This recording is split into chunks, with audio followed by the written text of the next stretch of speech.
This is Jax Hollow, and you are listening to My Weekly Mixtape with Brian Colburn, and enjoy the show.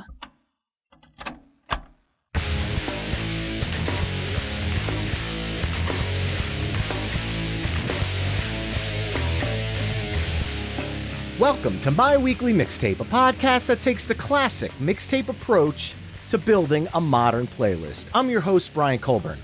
Joining me tonight as guest curator is the amazing blues rock and Americana artist, Jax Hollow. Jax, thank you so much for joining me on My Weekly Mixtape. For sure, man. Glad to be here.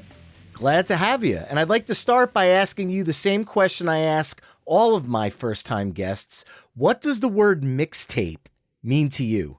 Shit. Mixtape is when you burn a bunch of songs onto a CD for your significant other to never listen to.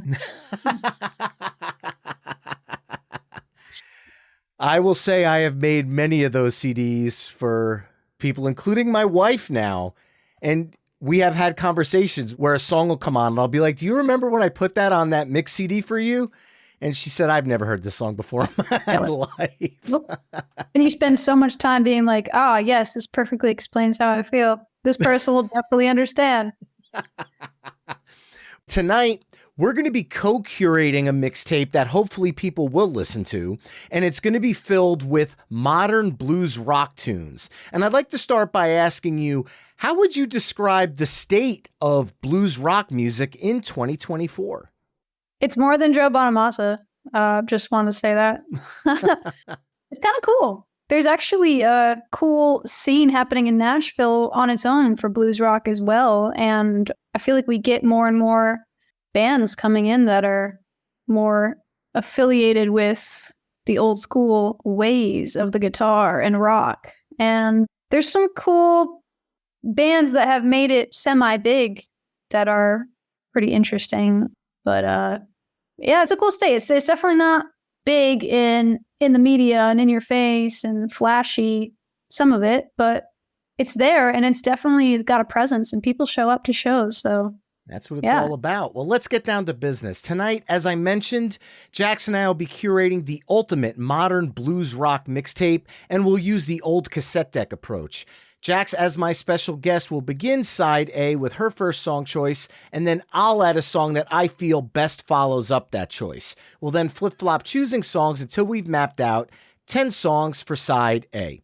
We'll then give our mixtape a proverbial flip, and we'll map out side B, only this time I'll kick things off with Jax choosing second. Our overall goal for this episode is to craft the best modern blues rock mixtape possible through only 20 songs. And at the end of the show, you could take our conversation to the next level by visiting the episode page at myweeklymixtape.com to give our final mixtape a listen via the embedded playlist.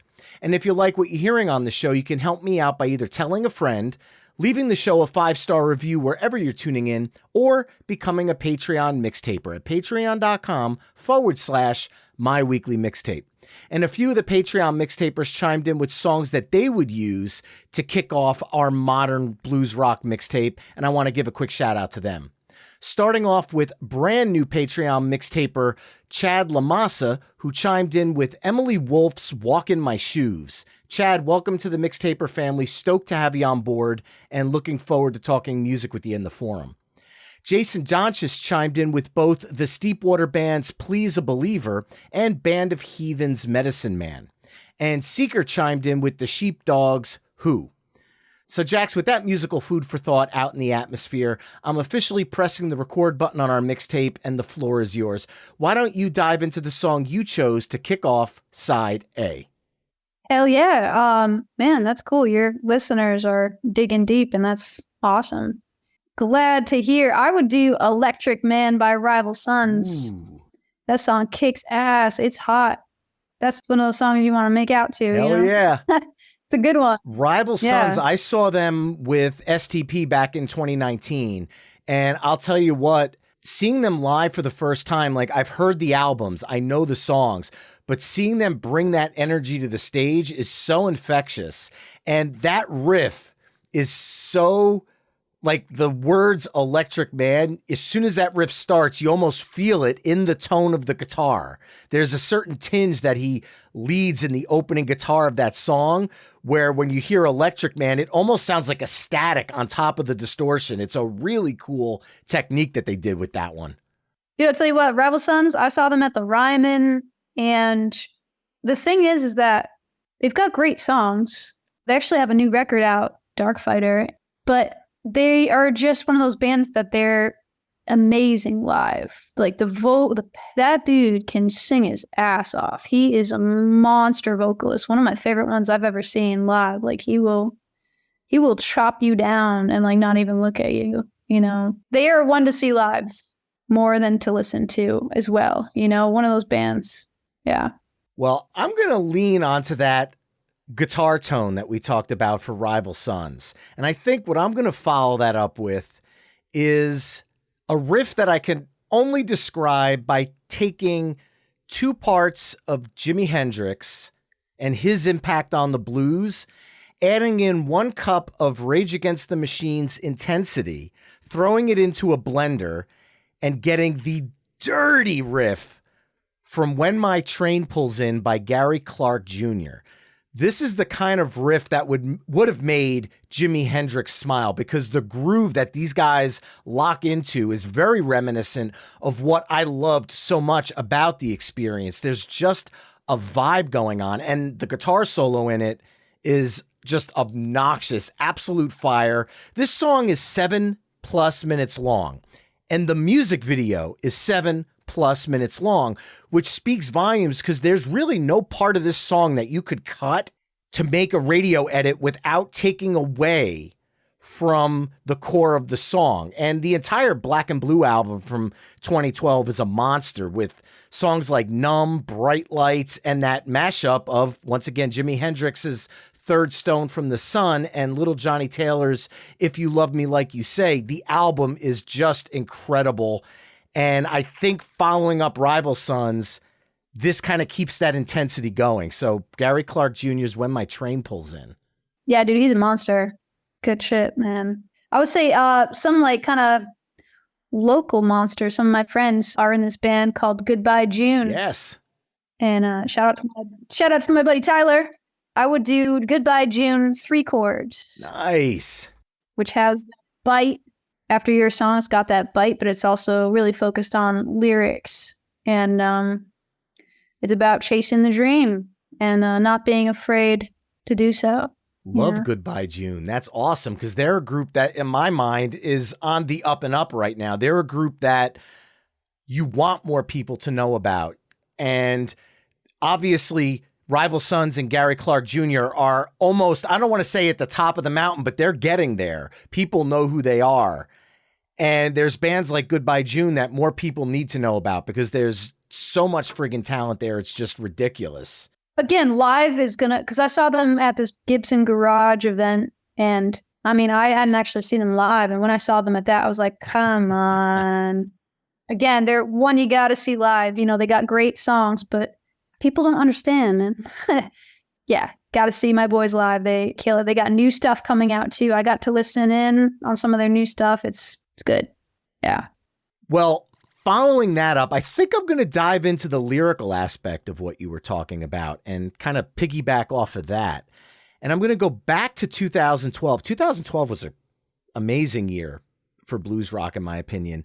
And people might remember this next artist from her late 90s hit, LA Song, Out of This Town, which was an adult contemporary hit. However, since 1999, Beth Hart has pivoted into a more blues rock base, working with Joe Bonamassa on the 2011 Don't Explain album, which was the first of several that they did together, but then going off on her own and creating the amazing Bang Bang Boom Boom, which came out in 2012 and reached number 3 on the Billboard Blues album charts, which is one of her biggest to date. And the song I'm going to go with is the 7+ minute again. I don't know what it is. I'm picking long songs tonight so far, but Caught in the Rain. This song just ping pongs from sexy to this monster scream that Beth has. It's just so sultry and powerful. And to go from this soft and emotive delivery to this heft that just demands your attention, its song is just oozing with dynamics. And to put that into perspective for people who don't know who Beth Hart is, her latest album is 2022's A Tribute to Led Zeppelin that features, well, you guessed it, nothing but Zeppelin covers. And she friggin' kills it. So Beth Hart, Caught Out in the Rain. Hell yeah, dude. Her vocals are, yeah, like you said, dynamics. Dynamics are really important to me. I don't know. I hope that they are for other people, but dynamics is where all the feel is. So especially when you're paying for a ticket to see an artist live, that's where a lot of the magic happens, is the control of dynamics. And when you want to talk about control with vocal control, you got a lot of power when you bring it down like that. And then you just like dig in the way she does. She's something. So we're going to go off on rock chicks. I definitely got to give a shout out to my girl, Jackie Benson. I don't know if you know her. She is a killer guitarist and a great singer. She's an artist as well. I'm going to choose Rolling On by Jackie Benson. She's also got this really cool personality on stage and facial expressions. I'm a fan of it. She does them well. So shout out to Jackie. She's awesome. Yeah, this is that old school, when you mentioned the facial expressions, watching videos of her, I'm reminded of B.B. King, as if the guitar is kind of an extension of who she is as a person. The way B.B. played that guitar, you felt like Lucille was one with him, if that doesn't sound too high and religious there, but I think you get what I'm saying. Hell yeah. Awesome track. And I think following it up, I'm going to go with somebody who's been on the scene for a very, very, very long time. Because in the 70s and 80s, he performed in both Canned Heat and John Mayall and the Blues Breakers before launching an amazingly successful blues rock career that is pretty much worldwide. And I'm going to go with Walter Trout's Wanna Dance from 2020's Ordinary Madness. This song has this kind of Neil Young and Crazy Horse vibe woven into a groove that kind of brings that rock side more to the blues rock table, so to speak. I discovered Walter Trout 20-something years back on a website called mp3.com. And they used to have charts, and Looking for the Promised Land was high up on the blues charts. And I checked it out. And as soon as I heard his riff, I was immediately hooked. He's actually releasing a new album in March called Broken. So be on the lookout for that one, because the pre-release singles I've heard thus far, it's probably going to be another monster album. So I pretty much own his entire discography, and there's not a single album he's put out that I personally can't listen to start to finish. But Wanna Dance has a really unique vibe that I think brings a different dynamic to the songs we've been talking about tonight. So I thought that'd be kind of cool for the next spot. Cool. So he played with Canned Heat in the 80s, it looks like. I'm just kind of reading here. All right, cool. Dude, I fucking playing that rock cruise, and Canned Heat is on the bill. I'm like, that's man. Really cool. Damn, I'm excited about that. Yeah, I gotta check him out. I can't say I checked out that album. I have to look that up. Yeah, for sure. Let's see. I do. Oh man. I mean, I'm gonna say, since I don't know him, I'm gonna pull one out here. We'll do Ain't None Watered Down by Tyler Bryant and the Shakedown. Ooh, yeah. Yes, badass. Awesome song. And believe it or not, I mentioned that Rival Sons Stone Temple Pilots tour that I saw back in 2019. Tyler Bryant and the Shakedown opened that show. So that was a ridiculous triple bill right there. Bam.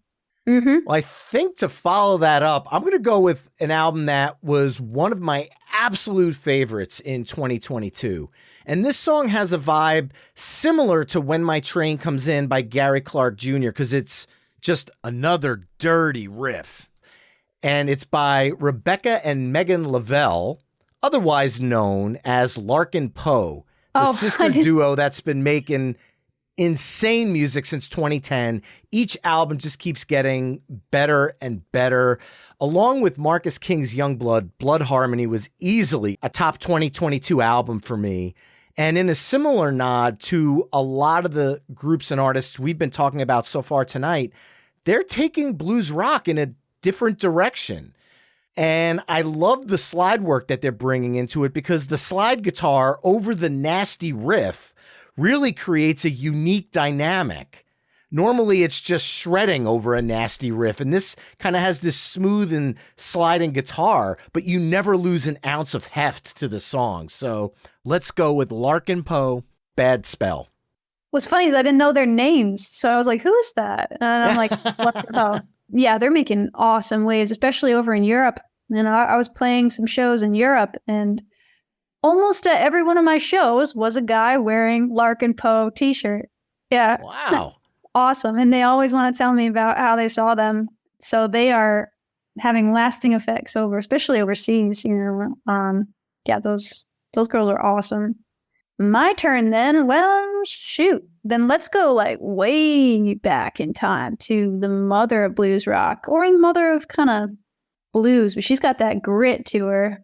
I'm going to go back to this woman named Sister Rosetta Tharpe, who I've seen a couple videos on YouTube. She is awesome. I'd say that one where she's saying the "Didn't it rain?" That's probably the name of the song. Didn't it rain? Yeah. Yeah.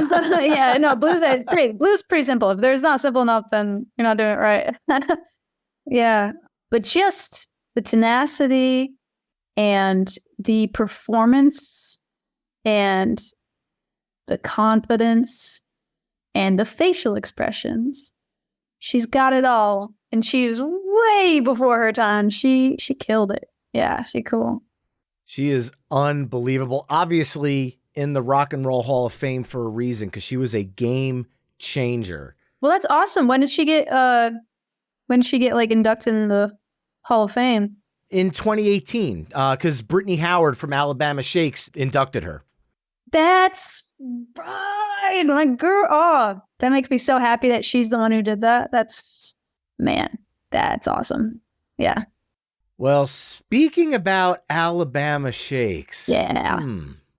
To close out side A, I think I'm going to go down that road and go with their track Always All Right from the Silver Linings Playbook soundtrack, but also added to the deluxe edition of their Boys and Girls album.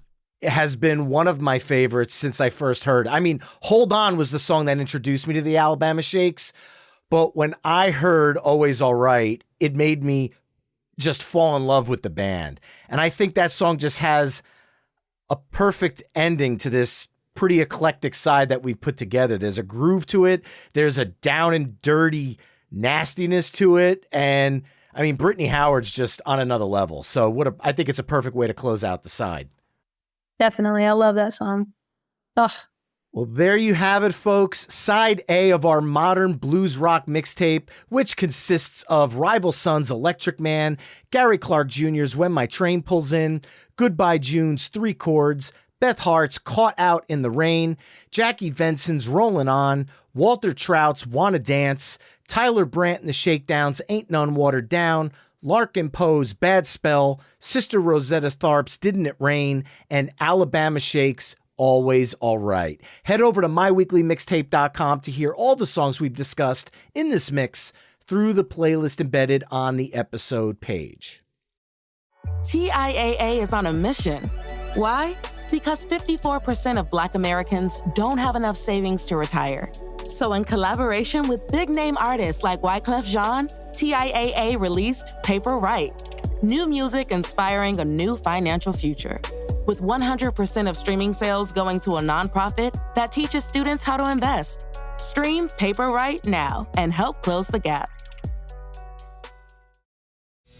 Hey folks, Stefan Shirazi and Renee Richardson here from the Metallica Report. And we are proud members of the Pantheon podcast family, where the best of music and podcasts unite. We've got something pretty cool for you. We are giving away a VIP Metallica merch package worth over $250. That's a whole lot of Scary Guys, Skulls, M72, and other sought-after Metallica swag. And we've made it easy for you to win. Follow and share the Metallica Report, and you're in the game. Go to pantheonpodcast.com/Metallica. Enter your email and hit that button to be entered to win. And just like that, you're eligible for our monthly Metallica merch VIP package. And guess what, metalheads? You can enter every month, so just do it. And while we love our global brothers and sisters, this giveaway is US only. Now, Jax, in 2023, you released your debut full-length album, Only the Wild Ones, which I was introduced to, thankfully, by Patreon mixtaper Jason Donchis. And I was immediately hypnotized by the opening guitar riff to Wolf in Sheepskin. And when you talked about dynamics, when we were talking about Beth Hart, the first time I hear you belt out, "But I'm better sleeping alone," I was just hooked. But I'm better sleeping alone.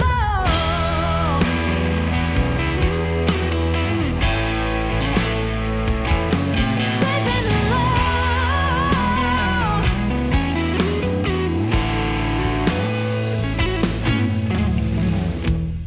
Only the Wild Ones is very much a blues rock album, but also very much an Americana album and very much a rock album. Obviously, you could have leaned into any one of those directions for the entirety of the album, but you found the way to strike a perfect balance between the three. Was that your intention when you were writing the songs for this record? Well, shoot. Well, thanks for listening to it. Yeah, the Wolf in Sheepskin is definitely still one of my favorites to play too. Of course, I've extended the intro like any guitarist would. But yeah, man, I just, it's kind of one of the downfalls is I don't have a vision until it sort of starts building on top of itself, and then it kind of reveals itself to me in a very, I don't know, Rick Rubin way. I don't really touch it until it needs to be touched, and I don't know how else to describe it, but just songs that I really enjoyed writing, and they all have their own vibe to them. I mean, Ventriloquist is like jazz. Watch him move on me. He got that voodoo, baby. Just a spark of magic on the rabbit in his hat. Now, baby, on the streets of New Orleans, all I want is his hands on me.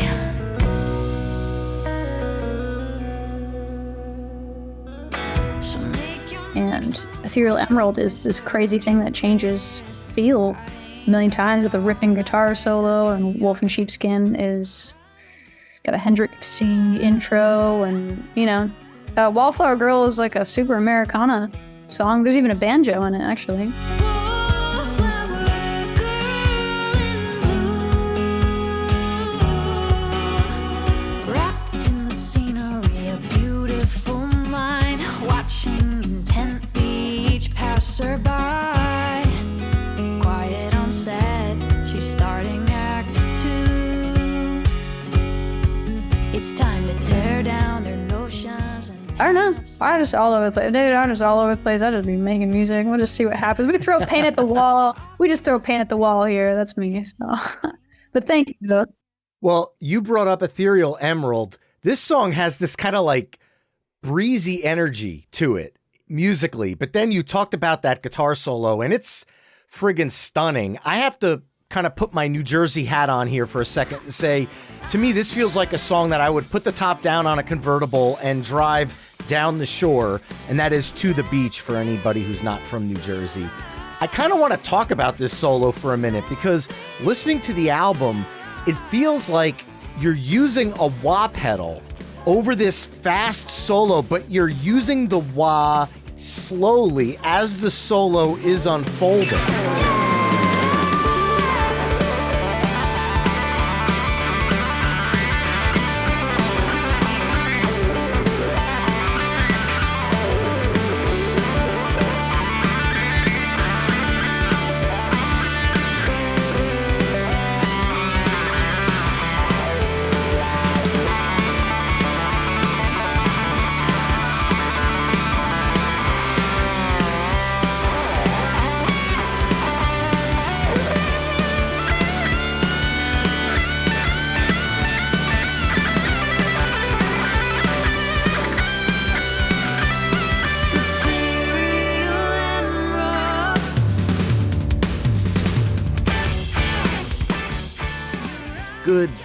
God, that solo rips. Can you talk about how that whole slow burn wah effect came into play here?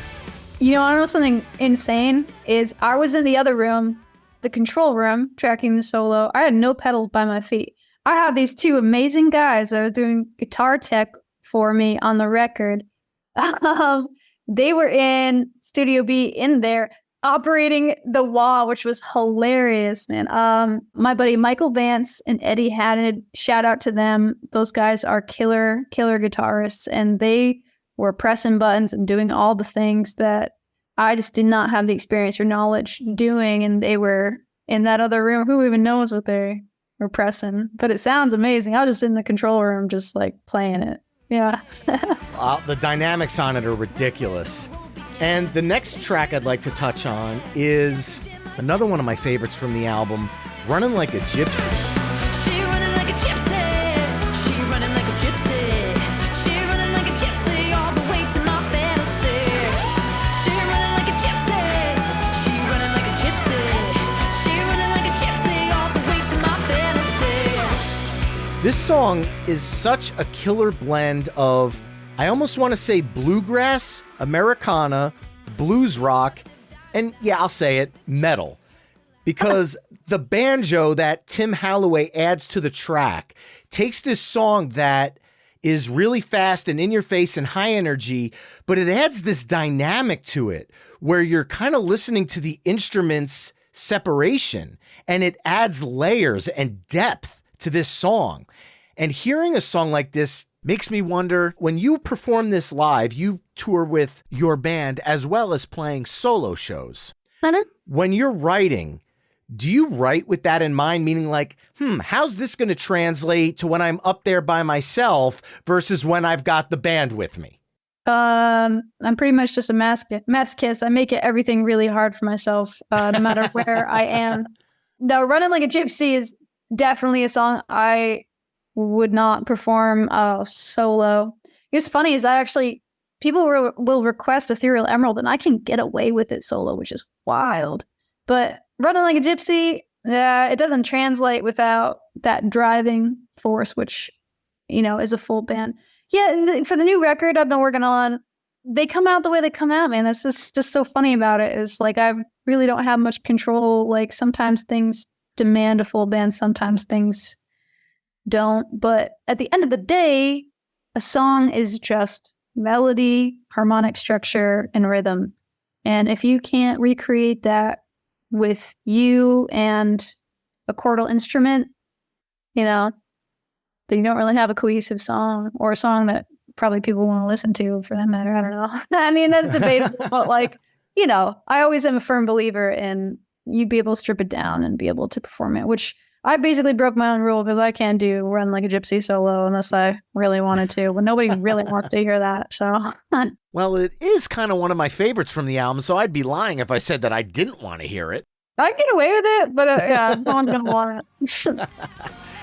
Well, along with Only the Wild Ones, in 2021, you released an EP called Underdog Anthems, which features the killer opener, High Class Bitch.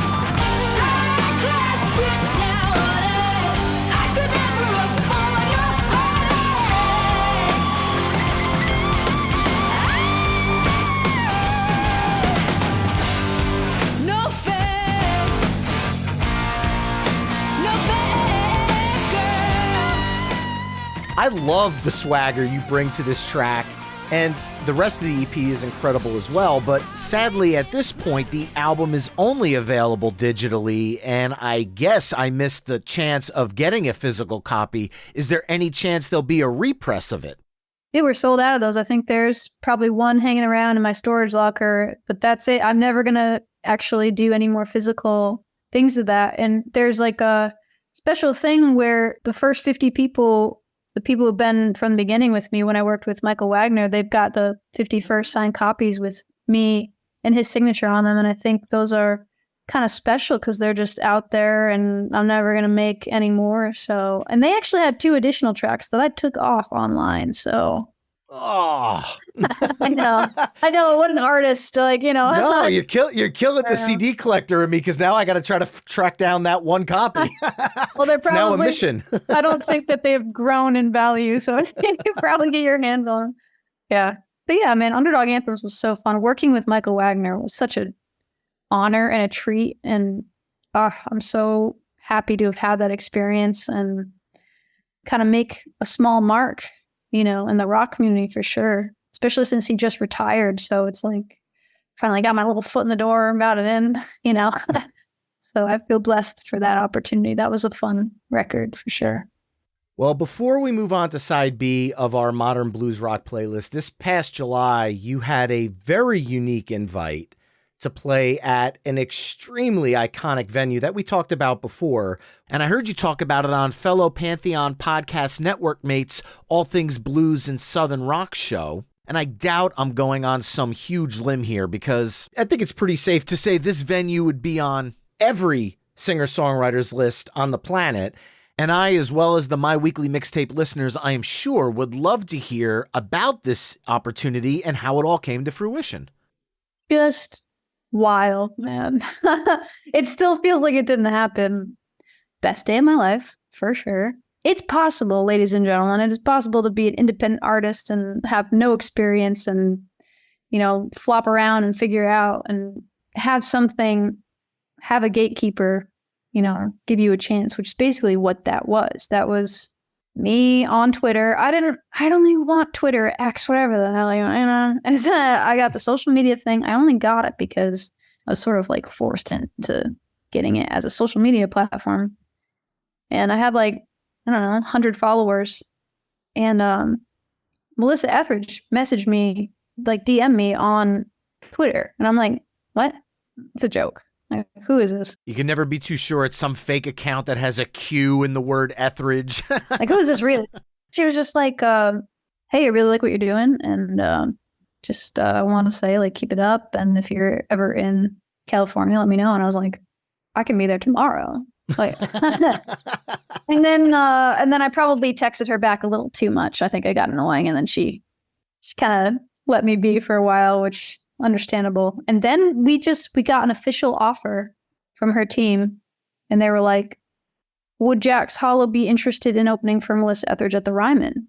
And this is way, way back. I had to hold on to this secret for 3 months while I was playing dad rock on a cruise ship in the middle of the ocean. And it changed my life. I still can't believe it. It was so insane and so amazing. And my family was there. They flew in from Massachusetts to see me.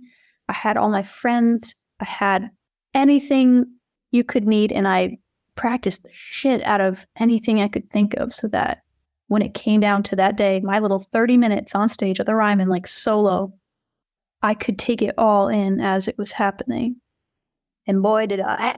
I just soaked up every second I could on that stage.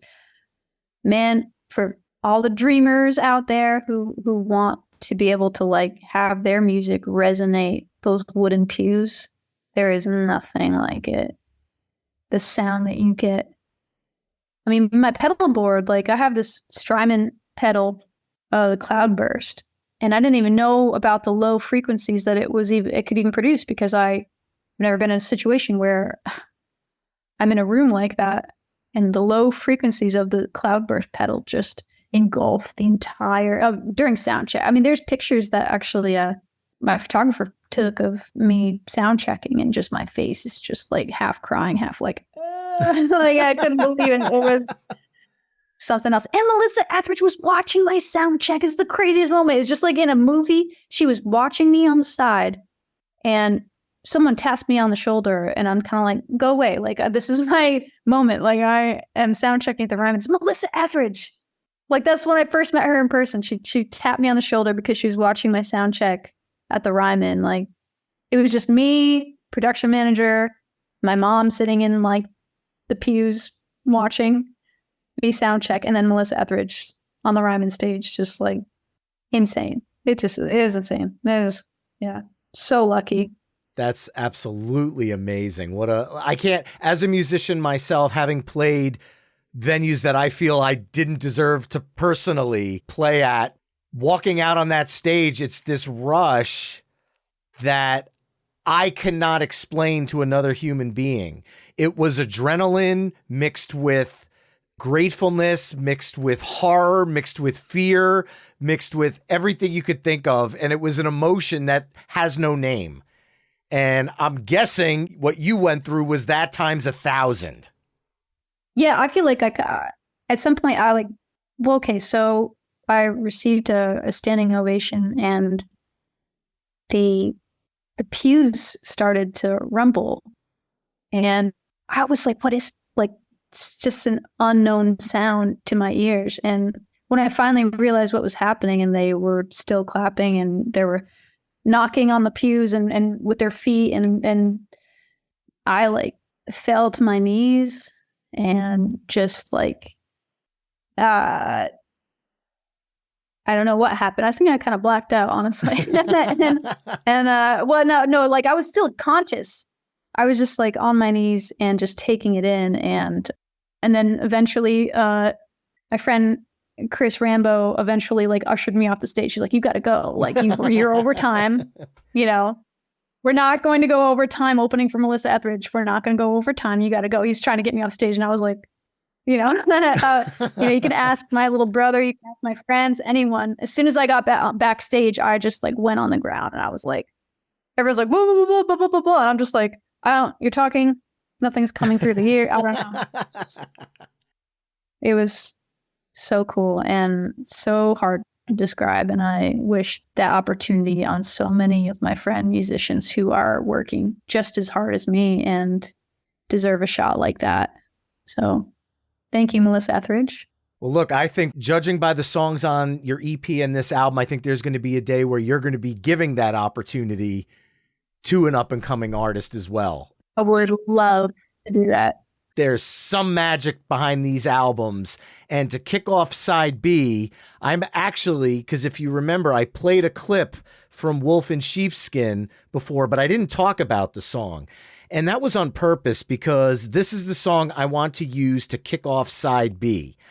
I am a huge fan of album opening tracks. And like I talked about, the beginning guitar on this, it just kind of lures you in and kind of invites you into the song. And by the time you get to that hook and you kick in, I'm all in on it. And I think it's the perfect way to start off side B. But instead of me talking about why I like the song, I'd rather spend this time hearing your story behind the song. Good thing, man. Wolf in Sheepskin is about being pretty reckless and pursuing the dream regardless of the consequences, right? A lot of us who are out here and trying to be independent artists, singer-songwriters, musicians, just doing this thing that's totally crazy to do, you know, kind of outside of the normal norm of life, you know, where we're sort of like a lot of us are very introspective and the observing type as well as crazy rock stars. And yeah, Wolf in Sheepskin is about I wanted the intro to sound like waking up the day after a huge performance.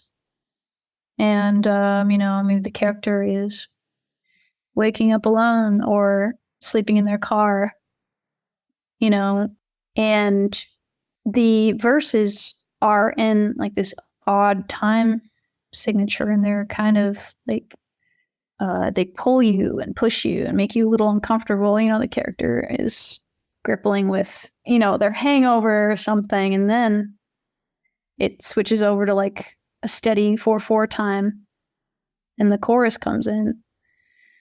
And yeah, I don't know. I just wanted to create that release and the strange numbness of totally not being okay, but also beautifully content with not saying the character's suicidal, but there is the line about like sun around is waking up with my 45, state lines double crossed like a Valentine. You know, it's like Yes. there's something going on. There's something going on there, and I think a lot of people can relate, especially nowadays because it's hectic out there. It's crazy. It's just insane. And yeah, that's it. Well, it's an amazing track. And now you get to follow. What would be a song that you would follow up your own Wolf in Sheepskin with? That's a good question. Man, okay, so this is my favorite new song off the Dirty Honey record. It's really good. It's got this biting vocal delivery. It's really good. It's called Coming Home.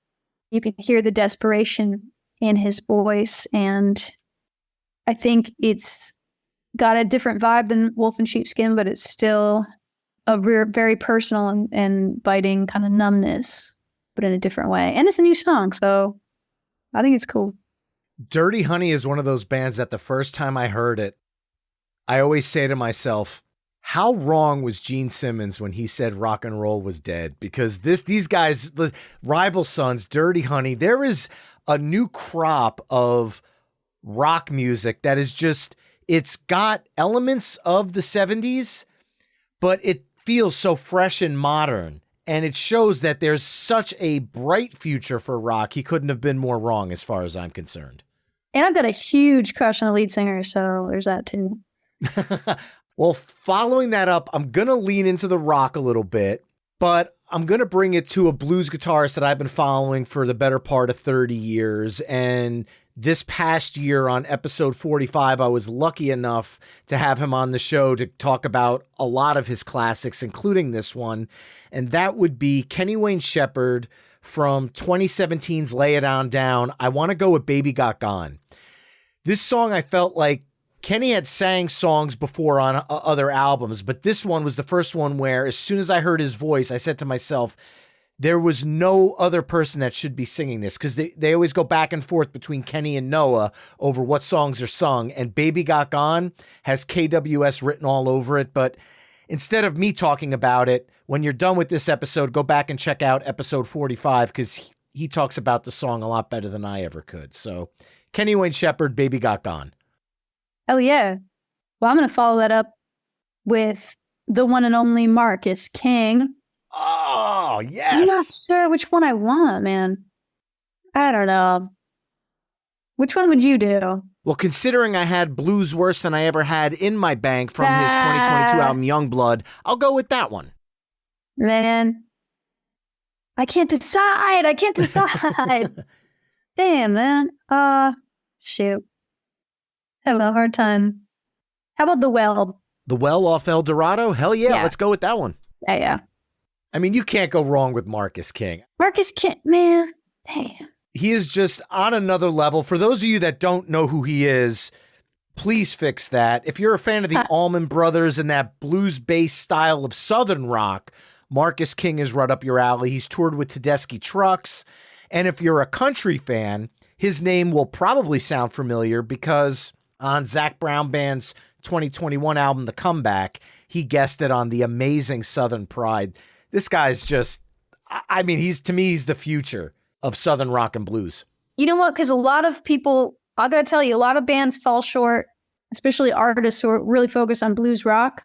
Half of them have either incredible vocals or like pretty okay vocals. Marcus King, how does he have incredible guitar skills and those vocals? It's like unfair. It's the soul in him. Man. Oh my God. The high notes that he hits, they're just, the falsetto is, dare I use the word gorgeous? Yep. He's onto something. He knows something that no one else knows right now. I don't know what it is, but he knows. Well, following up Marcus King, I'm going to lean into that soul we're talking about here then. I think I know exactly what I'm going to follow this up with. And this is a group I saw open for AC/DC. I know who it is. Is it Ghost Towns? Well, Ghost Town is in my bank of songs, but it's not the one I'm talking about right here. While Ghost Town did open for AC/DC, so did Vintage Trouble in 2016. Oh. And from 2015's One Hopeful Road, which was released on Blue Note Records, which should speak volumes right there because I don't know how many uniconic Blue Note albums there are. I'm going to go with a song called Run Like the River. Ty Taylor is a insane vocalist that commands the stage in almost a Mick Jagger fashion. And then you've got Nally Colt's slide guitar over this gospel stomp of a tune. And it's incredible. I don't know. It was interesting seeing them open for AC/DC because there was so much soul in their music. To me, it would have been more likened to be on stage opening for the Rolling Stones. But obviously AC/DC saw something in them and they're incredible. Ty Taylor is just got vocals. And when I heard Marcus King, I'm like, coming out of that, I feel like these two go back to back really well together. So Vintage Troubles run like the river. Dude, is that him with the hops? Yes. Holy. Like he doesn't mess around. Like he has got this David Lee Roth, Mick Jagger, but and this was on a stadium stage. We were at MetLife Stadium and he is literally 100 yards away from me on this little screen. I see this tiny little band off in the distance, but he is doing so much that people's jaws were on the ground in the upper level. And if you can command a stadium opening for one of the biggest hard rock bands maybe of all time with a completely different style of music, it speaks volumes to me. And I'll never forget hearing them do Run Like the River that night. It blew my mind. Hey, I'm going to check them out. I can't believe I've never heard of them. And they open for AC/DC, I haven't heard of them. That's crazy. Well, I mean, like with that, again, just like getting that gritty, that Southern grittiness kind of in there. Southern grittiness and soul. Next one I'm going to do is Ghost Towns. Is going to be Last Train to Nowhere. That's their new song. I got to see these guys at the Gibson Garage event. They're signed Gibson artists, and the lead singer, I'm blanking on his name right now, but he has total demanding attention from the audience. He is a fantastic singer and performer. And yeah, seeing them live is great too. But it's really about him. He's commanding with the way that he sings and performs. And I think they just got placed in a movie or something. That song got placed somewhere. Can't remember where, but they're Gibson artists. They're cool. Well, I had that song and Between Me and the Devil on my list with a little note underneath it that said, depending on where the playlist is going, choose between the two. Yeah. So that made my life easier and harder because I got to check off one that I wasn't expecting. But following that up, you mentioned him at the beginning, and I feel like you can't have a modern blues rock playlist and not talk about Joe Bonamassa in some facet. And back in 2003, when he dropped the album Blues Deluxe, I convinced my now wife and a couple of my buddies to come with me to the Mexicali Blues Cafe in Teaneck, New Jersey. And we saw him in a room with maybe less than 100 people.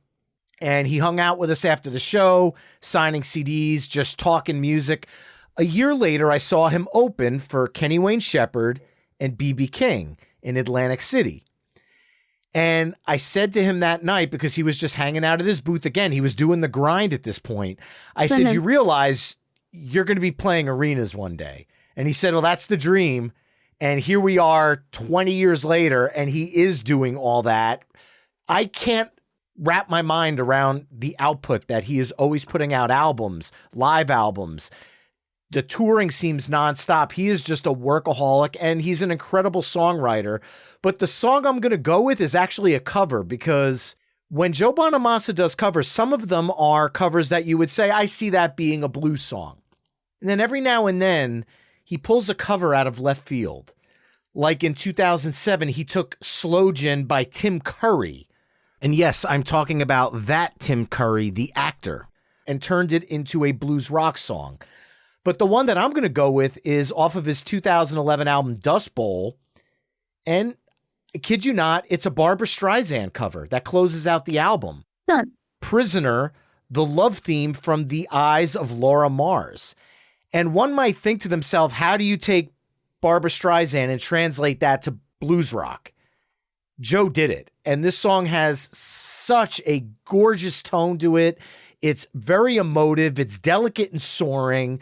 And Joe doesn't overplay this song. He plays to the strength of the song. There is some pyrotechnics in it, but it's done so tastefully that it makes the song more powerful. And what I love about covers is when you take a song that people know and you put a spin on it to the point where you can listen to the original and your version back to back and feel like you're getting two different experiences. And that's what I get from Prisoner.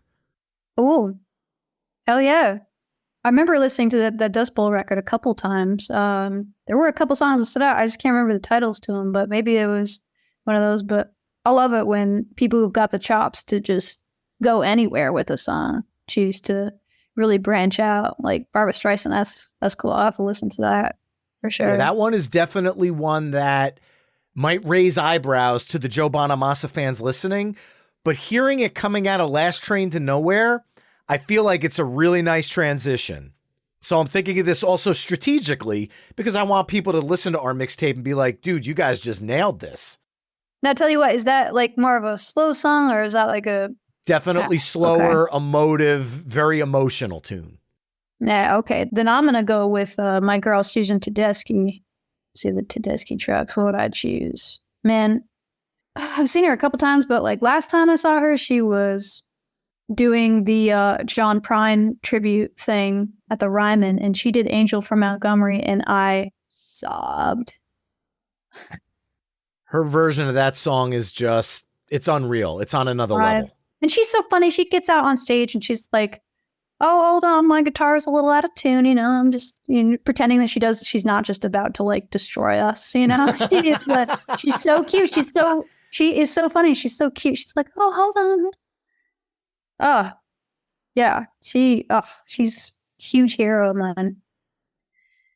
Let's see. Let's do Midnight in Harlem. It's my favorite. Whatever. Sue me. Great tune. I mean, come on, let's be honest. You could pick a Susan Tedeschi solo album. You can pick a Tedeschi Trucks album. You can't go wrong with any of them at all. Period. Hard stop. No, sue me. They're all great.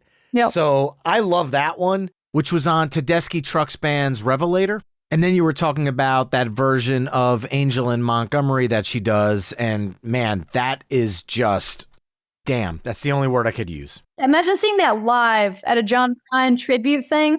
Spine tingling is is that the right word to use? Yeah, I was crying. I was there with a date and I didn't care. I was just crying.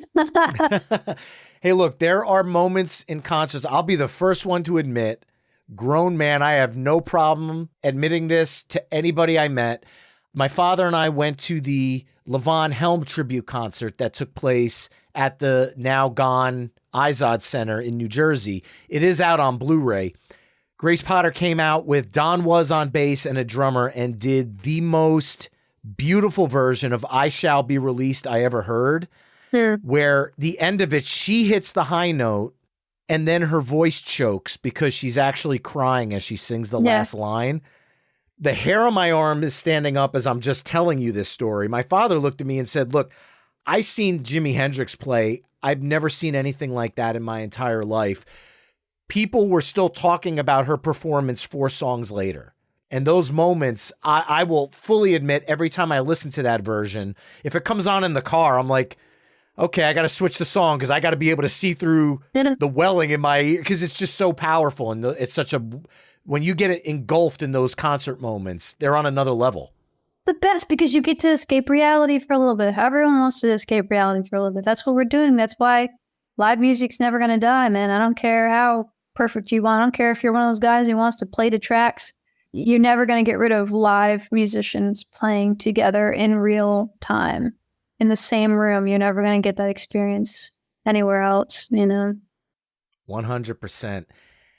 And coming out of Midnight in Harlem for my last pick, I think I am going to go with a little bit of a slower one here, but it's a song that to me is, again, it's just beautiful. And coming out of Susan Tedeschi, I want to continue with the female vibe we got going here. And I'm going to go with Anna Popovic with Robin Ford and Slow Dance, which to me, it's a song that as soon as you hear the opening riff, within a second and a half, you're hooked and you're brought in. And it's just stunningly beautiful. It's poetic. It's powerful. It's got this old school R&B and blues flavor. And then if you want to compare it to something modern, I would say in vibe only, it has a touch of John Mayer's Gravity. So it's one of those mellow nighttime driving tunes where you're headed home, it's late, you just had an amazing experience, and you're kind of unwinding. This is that mellow vibe. So Anna Popovic's Slow Dance. Yeah. Ooh, I dig. I dig it. All right. Huh. Let's see. The last song of the night. You got to take us home from the whole night. Man, No that's pressure. one. Shoot. You know what? I wonder if this will work. I think I'm going to do this because these guys are my friends and they are killer. Because I started this podcast talking about how there's a scene going on in blues rock in Nashville. So I'm going to do a shout out to my friends.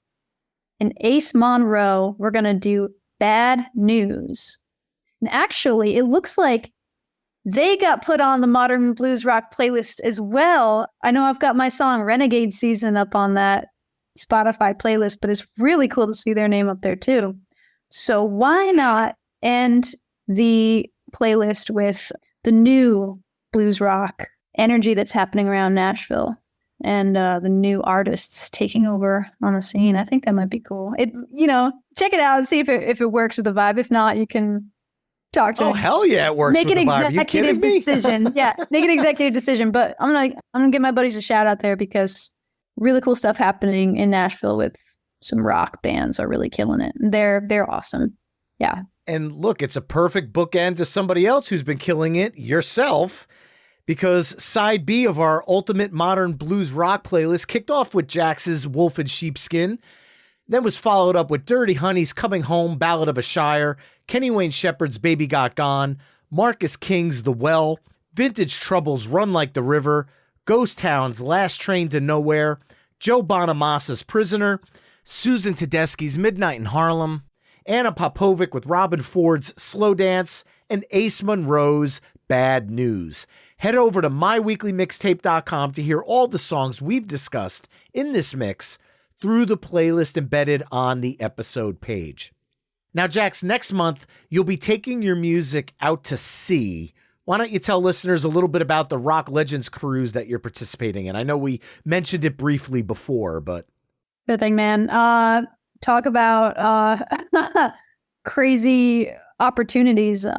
Again, this one just sort of fell in our laps, and there was a call out for the Rock Legends cruise, and we're so lucky to be on that bill. We're the Jack's Hollow is like right at the bottom, but it's on a lineup with Sammy Hagar and Billy Gibbons and Rick Springfield and like Canned Heat, like we were talking about before, Jefferson Starship. And yeah, I mean, that's crazy.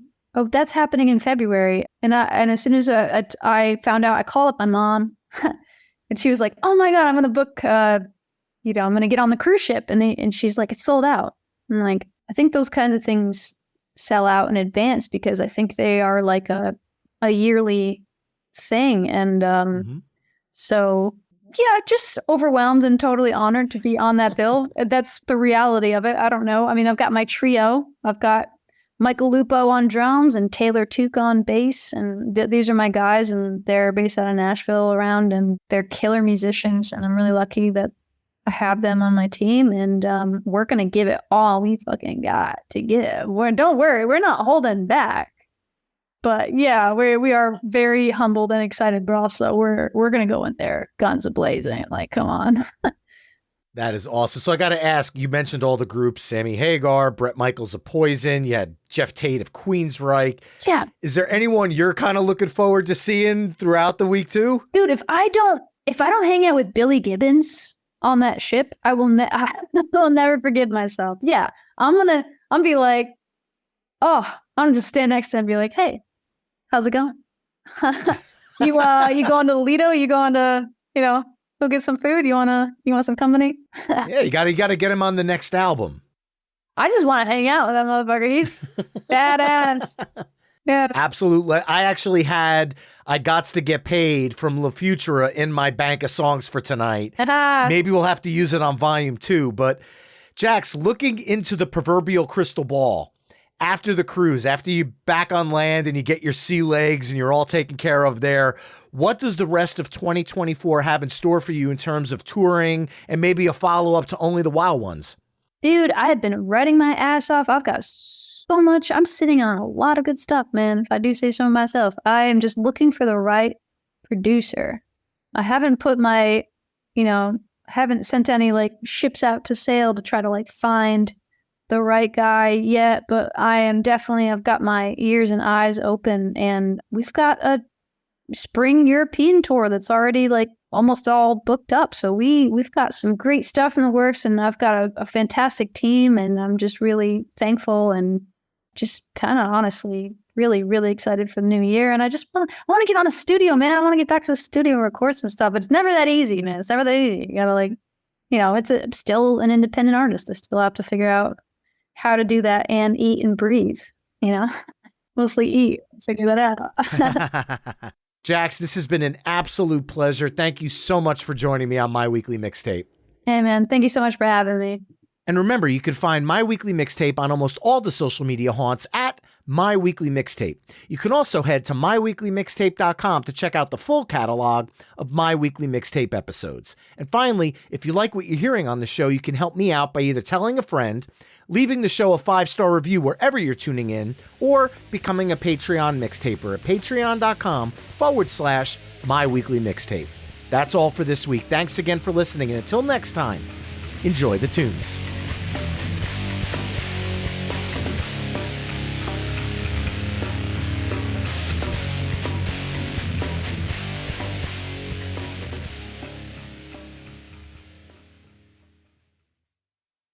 To celebrate joining Pantheon Podcasts, Rock Camp, the podcast, the official podcast of Rock and Roll Fantasy Camp, is giving away a guitar signed by Mike Portnoy of Dream Theater, Marty Friedman, formerly of Megadeth, and legendary shredder Zakk Wylde, plus our rockstar counselors like Vinny Appice, Monty Pittman, and more. To enter to win, simply follow, rate, and review our podcast on your preferred platform, and that's all you have to do. For more information, go to rockcamp.com/podcast.